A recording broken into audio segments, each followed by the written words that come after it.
Doctor साहब, लफ्ज़ी जंग इस वक्त जो अपोजिशन और हुकूमत के दरमियान जारी है, इसके अलावा अदम एतमाद की तहरीक को लेकर दोनों पार्टीज़ जो हैं वो काफ़ी पुरुमीद नज़र आ रहे हैं।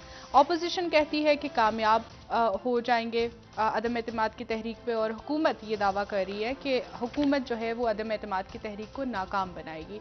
क्या मंजरनामा आप सियासी देख रहे हैं आइंदा आने वाले दिनों में? देखें, ये तहरीक अदम एतमाद तो मैं इसके बारे में अपना ओपिनियन दे चुका हूँ कि तहरीक अदम एतमाद तो जब आएगी तब आएगी, लेकिन मुझे उससे पहले जो है वो बहुत से हंगामे और झड़पें और तलखियाँ और ये सारा जो कुछ हो रहा है मुल्की सियासत में, वो इवेंट्स जो हैं वो कुछ यानी एक आप कहें ना कि यानी इसे कतई नज़र कि तहरीक अदम एतमाद में कौन जीतेगा कौन नहीं जीतेगा, उसके बाद अगले दिन क्या होगा और उससे एक दिन पहले क्या हो रहा होगा। यहाँ जलसे हो रहे होंगे, यहाँ पे जो है वो ताकत के मुजाहरे हो रहे होंगे, यहाँ पे तलखियाँ अरूज पे होंगी। हज़ारों लोग अगर मुख्तलिफ जमातों के इकट्ठे हो जाते हैं और वो आमने सामने आ जाते हैं इस तलखी के माहौल में जो इस वक्त मुल्क में मौजूद है, तो क्या होगा। और ये मैं आपको बहुत यानी महदूद अल्फाज में ये बात कहूँ कि कल रात को दो तीन वाक़यात हुए। एक तो सबसे पहले तो ये है कि DGISPR की जो प्रेस कॉन्फ्रेंस में उन्होंने बात की कि एक फ्लाइंग ऑब्जेक्ट पाकिस्तान की हदूद में जी। दाखिल हुआ 40,000 फुट की बुलंदी पे। अच्छा, 40,000 फुट की बुलंदी पे, साथ उन्होंने ये भी कहा कि वो जो है उसके नतीजे में जो मुख्तलिफ जहाज़ हैं वो टकरा सकते थे आपस में, मुसाफिर जहाज़, और वो खुद नीचे गिर गया, उसके ऊपर कोई लोड नहीं था। लेकिन आज भारत की तरफ से फिर उस पर माजरत की गई और कहा गया कि ये हमारा एक मिज़ाइल था, टेक्निकल फॉल्ट की वजह से। टेक्निकल फॉल्ट की वजह से वो यहाँ पर आ गया था, और ब्रह्मोस मिज़ाइल जो कि उनका एक सुपरसोनिक अच्छा मिज़ाइल, रशिया के साथ तो तैयार करते हैं उसको, तो अब वो अगर 40,000 फुट की टेक्निकल फॉल्ट से फायर हो गया, निकल पड़ा। ये सरफेस टू सरफेस भी होता है, इसको वॉरशिप से भी, इसको सबमरीन से भी कर सकते हैं। तो वो एक वहाँ से फायर हो गया, तो उन्होंने पाकिस्तान को बताया भी नहीं, और वो इतना आगे चला गया पाकिस्तान में, और पाकिस्तान की तरफ से इंतहाई महज़ब अंदाज में तरीके से एहतजाज हुआ, और उन्होंने भी उसको रिप्लाई किया कि ये बिल्कुल, क्योंकि ज़ाहिर है कि पाकिस्तान की कस्टडी में तो वो जी होगा। सर। कल DGISPR ने भी बड़े मुतात अल्फाज में कहा कि हम उसका मुआयना भी कर रहे हैं, इस वक्त हम देख रहे हैं। उन्होंने भी कहा कि ये फ्लाइंग ऑब्जेक्ट है और हम इसको देख रहे हैं कि ये क्या है, तो उनकी तरफ से फिर माजरत आ गई आज इंडिया की तरफ से।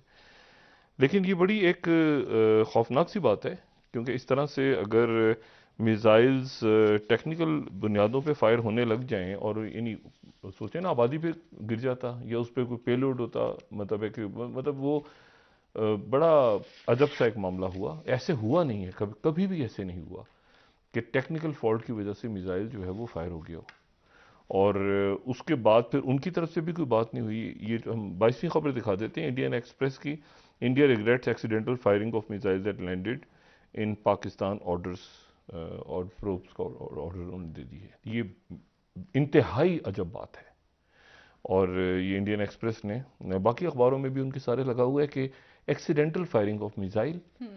तो मैं तो शाह महमूद इस पे, कुरैशी साहब शाह ने कहा महमूद कि कुरैशी सूरत साहब में ने को जंग तो खैर छिड़ आज सकती बात थी की है, डॉक्टर वो साहब। कल DGISPR की तरफ से बात हो गई थी, तो शाह महमूद साहब को गालिबन इसका शायद इल्म नहीं था, या था, वो पहले मैंने बात करते हैं। लेकिन ये बड़ी खौफनाक बात है, ठीक है ना। एक बात तो ये हो गई। दूसरी जो बात है, वो दूसरा वाकया जो कल का इम्पोर्टेंट, वो ये कि जो झड़पें शाम को शुरू हुई, उसके बाद जब पुलिस दाखिल हुई, अंसारुल इस्लाम के जो लोग मौजूद थे पार्लियामेंट लॉजेस में, उसके बाद फिर गिरफ्तारियां हुई, फिर उसके बाद जो है वो मौलाना फजलुर रहमान साहब ने मुल्क में धरनों की कॉल दे दी। अच्छा, अब मुतासर अल्फाज में बात करते हैं कि सेंसिटिव मामलात हैं, तो रात को फिर किसी वक्त जो है वो सियासत तो नहीं, लेकिन एक कंपल्सिव इंटरवेंशन, क्योंकि मुल्क आज बंद होने जा रहा है, जुमे का रोज़ था, मुल्क के जो सिक्योरिटी के हालात हैं वो इस बात के मुतामिल नहीं हो सकते कि इस तरह से लॉ एंड ऑर्डर के हालात पैदा हों। तो फिर रात को वो कंपल्सिव इंटरवेंशन हुई, और उसके बाद ये रिक्वेस्ट की गई कि इस माहौल को ठंडा रखा जाए, सियासी माहौल यहाँ तक ना चला जाए कि मुल्क जो है वो बिल्कुल इस वक्त किसी अनारकी की तरफ चला जाए। उसके नतीजे में फिर ये हुआ कि वो लोग वगैरह जो थे वो उनके जो अंसारुल इस्लाम के कारकुन थे वो रिहा हो गए, मामला ख़त्म हो गया। फिर आज वज़ीर आज़म साहब ने आज अपनी तकरीर में दोबारा छेड़ दी वो बात। उन्होंने आर्मी चीफ का कहा कि उन्होंने मुझे कहा, लेकिन मैंने मतलब मैं तो नहीं, अवाम कह रहे हैं। तो ये तलखी जो है ये बढ़ रही है सियासत में, और ये मामला किस तरफ जा रहा है मैं नहीं जानता, लेकिन मैंने बहुत कम देखा है।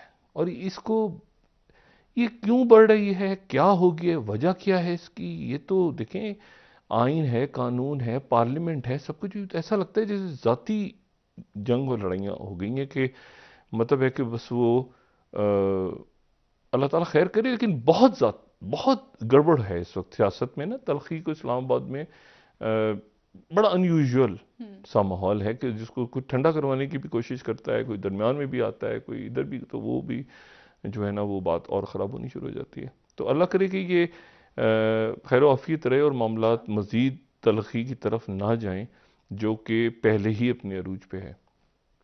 दूसरी जो बात है वो ये है कि एक अजब सा और मामला जो है वो दरपेश है इस वक्त, खित्ते को भी और दुनिया को भी। और मैं ये समझता हूँ कि अगर ये बात थोड़ी सी आगे गई ना, तो और जिस तरफ ये जा रही है, यूक्रेन और रशिया का मामला, ये मामला बहुत ख़राबी की तरफ जा रहा है, बहुत ज़्यादा ख़राबी की तरफ जा रहा है। देखें, अमेरिका ने जो है वो सोवियत यूनियन को, सोवियत यूनियन और अमेरिका की जो जंग हुई, जिसमें सोवियत यूनियन टूट गया और अमेरिका जीत गया, और तो वो अमेरिका तो नहीं लड़ा था, वो एक प्रॉक्सी अमेरिका ने, जाहिर है कि मुजाहिदीन अपने कॉज के लिए लड़ रहे थे, लेकिन साथ सीआईए की मुकम्मल सपोर्ट थी। तो अमेरिका ने जो है वो जाहिर है कि मुजाहिदीन के ज़रिए सोवियत यूनियन को हराया। सुपर पावर्स आपस में नहीं लड़ती एक दूसरे के आमने सामने आके, कोई दूसरा मुल्क या कोई दूसरी कुव्वतें लड़ती हैं। अच्छा, और इसी तरह से फिर ये हुआ कि ये जब पहले भी मैंने जिक्र किया था कि ये जब बन गई थी ना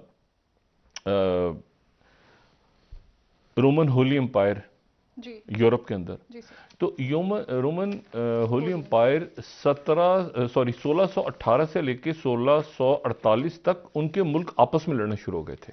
30 साल तक आपस में लड़े, 30 इयर्स वॉर कहते हैं। यानी जर्मन, फ्रांस जो है वो, इटली, ये आपस में इनकी लड़ाई हो गई थी 30 साल तक। और 30 साल के बाद इनका जो समझौता हुआ था, यानी होली रोमन एम्पायर के अंदर की लड़ाई, तो 30 साल की जो जंग, 30 इयर्स वॉर, तो उसको फिर वो जो मुआहदा हुआ था उसको वेस्टफेलिया का एक मुआहदा कहते हैं। वेस्टफेलिया का मुआहदा के नतीजे में, पीस ऑफ वेस्टफेलिया ये मुआहदा, तो वेस्टफेलिया का मुआहदा ये था कि उसके नतीजे में ये तय हुआ कि हर रियासत जो है वो उसकी वो एक नया ऑर्डर सामने आया यूरोप के अंदर, ठीक है। और वो ये था कि वेस्टफेलियन सिस्टम या वेस्टफेलिया स्टेट, या उसमें ये था कि एक रियासत, खुद मुख्तार रियासत जो है वो अपनी हदूद, जोग्राफियाई हदूद के ऊपर मुकम्मल तौर पे कंट्रोल रखती है। ये जो बर्लिन वॉल गिरी ना, बर्लिन वॉल गिरने से पहले ये कहीं वेस्टफेलियन सिस्टम ख़त्म हो गया। उसकी वजह ये हुई कि जो मुख्तलिफ, आप समझ लें कि लोग जिहाद के लिए या कौम परस्ती के लिए, या मेरा नाम लिखें मैंने भी जाके लड़ना है, मतलब एक तो है ना कि वो सरकार लड़ रही है, लेकिन उसके बाद ये हुआ कि जी रजाकार हम भी लड़ेंगे, हम भी जाने देंगे, मतलब ये सिस्टम कहीं कोलैप्स हो गया था इससे बहुत पहले। ये उस दौरान भी जो जंगी हुई उसमें भी ये हुआ कि एक तो फौजें लड़ रही हैं, एक वो रजाकारान आ रहे हैं।